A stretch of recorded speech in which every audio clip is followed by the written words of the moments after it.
Hi everyone, welcome to Art Class with Zoe. Today we're going to paint a beautiful autumn scene in watercolour using some fun techniques to bring it all to life. So grab your paints and your paper and let's dive in, and materials are listed below. So first let's start with the sky. I dampened the sky and then dropped some light wash of cerulean into it, leaving out the clouds. And then for the distant mountain, I put in a light wash of raw sienna, and then I mixed cerulean with raw sienna to actually drop in some darker greens. Don't worry if it spreads above the mountain range and stuff. You want that misty atmospheric glow. Then below, I just did a little line of grasses in sepia, adding some ultramarine. I used dry brush technique for the water going horizontally across. Don't forget to take off the excess water with a tissue before you do that. And then I added some raw sienna and with a touch of burnt sienna for the foreground using dry brush and adding some grasses. Next, we're going to go on to those beautiful colours of the autumn trees. I mean, it's so magnificent this time of year. So I used 3 colours. I used a very, very light orange, mixing cadmium yellow with a bit of cadmium red. That was probably a bit too orange. So I used that for the medium tones. And then this one here, cadmium yellow with a teeny, teeny, tiny touch of cadmium red. I use a small, I think it's a number 4, number 6 brush, using the side of it, taking off the excess paint with a tissue. And then I used, and important to remember, use the side of the brush and drag upwards and in a non-uniform way. So in a sort of when you look at a tree, you're not looking at 3 million leaves. You're looking at the form of it and the shape.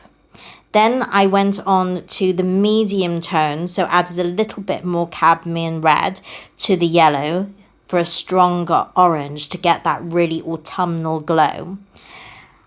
Don't forget the light is coming from the left to the right. So you're actually using the brush to create sort of areas in the tree. You're not covering the whole tree, not for this one anyway.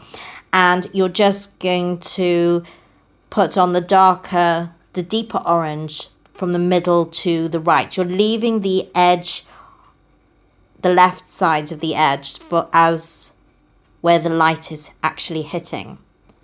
You can actually stand back from your painting or look at it in the mirror, but just try not to overwork it, because don't forget you can always go back into it as well. I also added some foliage at the base. And then for the darker areas, I had that beautiful burnt sienna, which is an orangey brown, but to darken it, I added a little bit of ultramarine, just a little bit. And then with the same technique, I added to the right side of the tree, darker areas. Make them sort of irregular, more natural. Think about the shape of the tree. I cannot tell you how many students have painted me lollipop trees. Do not do that. And actually, when you're walking around in this beautiful season and you're lucky enough to have this sort of autumnal colours, look up, really look to see the shape of the trees, the beautiful colours that you can actually see. Next up, I added a little bit more ultramarine to that dark brown. And using a small brush, I start from the base. Always start from the base of the trunk when you're painting in the trunk.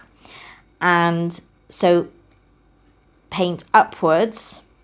And then you can start painting broken boughs and branches as it's going through the leaves. So as you're going up, the pressure becomes less. And so that you have the thicker strokes on the bottom, and as you're coming to the edge of the tree, it becomes less and less. You do not want thick edges of branches. Have you ever seen a branch with a thick end? It's always thicker towards the trunk, and then it sort of trails off.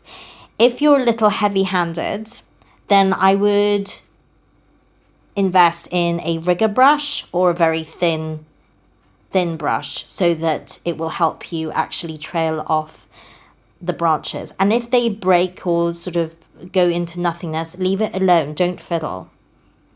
And as you can see, I'm kind of filling up the spaces. I'm just putting in sort of thicker branches from the trunk and then sort of grazing off. It's a lot of fun to do. Trees are beautiful to paint. I'm putting a little bit of shadow on the right side of the trunk, and also I'm adding a little bit more foliage to the right side underneath that beautiful halo of leaves. Then you can start adding reflection, a little bit of reflection. We'll do a bit more of that later. But now we're going on to the cottage. And we're just really doing this also in a tonal study of raw umber, which is a cooler brown. It's a more yellowy brown. So you've got raw umber, which is a yellowy brown, and burnt umber, which is a more chocolate, warmer brown. So don't forget that, because raw umber is really good for sort of autumny, wintry scenes.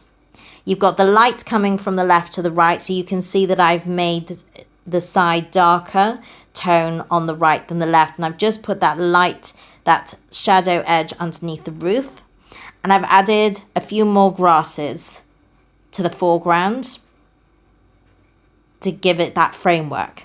Then you can start, when that's dry, you can start actually building up tones under the roof as well to make it stand out. So a focal point and that is where you want to draw the viewer's eye, that will have the most contrast, because that will immediately attract the eye. And so that's what you want to do with this cottage.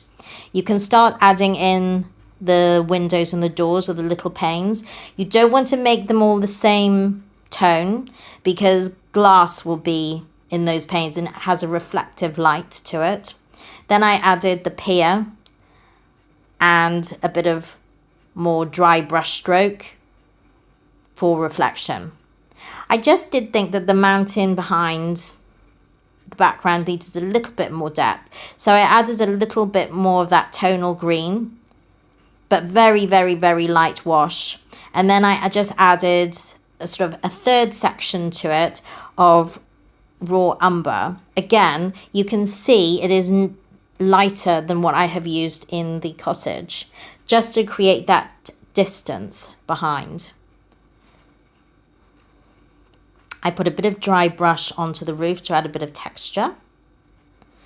And then you can continue to add details and build up tone, so it really kind of pops out as well. And don't forget to change your brush. You know, a lot of students I have just don't change their brush. They keep using the same brush. And if you're using painting smaller details, and if you're a bit heavy-handed, sometimes I can be, then you need to swap to a smaller brush to be more delicate. Then I thought I wanted to actually create more distance and to bring this cottage forward. So I mixed the cerulean and cadmium yellow green, and I added a bit of Paynes Grey to make more of a darker green. And then with a smaller brush, I added this little tree bush behind that to really add the contrast. And you can see that it's immediately pushed that distant view backwards. It's created more distance and more depth. And also it's brought the cottage more into focus, and it really adds to the light, the colours of the autumn tree. Don't forget, you know, you've got red and green are complementary colours. So if you put those side to side, they really make everything pop out. And there is red in that orange, cadmium red, don't forget. So when you put the green and those colours side, it really makes it much, much brighter.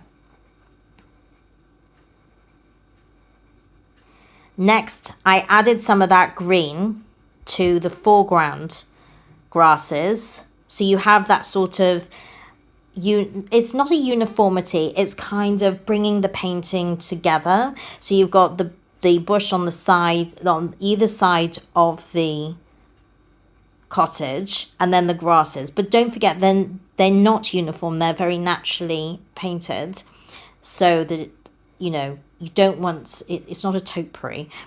And I added some shadow onto the roof that's coming from the tree. Any other little bits of detail that you want to add, please do so. Don't forget to stand back from your painting. Stand and look at it from a distance, or look at it in the mirror. Always, it's like getting a third person to look at it for you. Always a good tip, I think. And this is the painting finished so far. You can add a little bit more reflection to the water with a soft, damp brush. And you can also tease some of those colours down.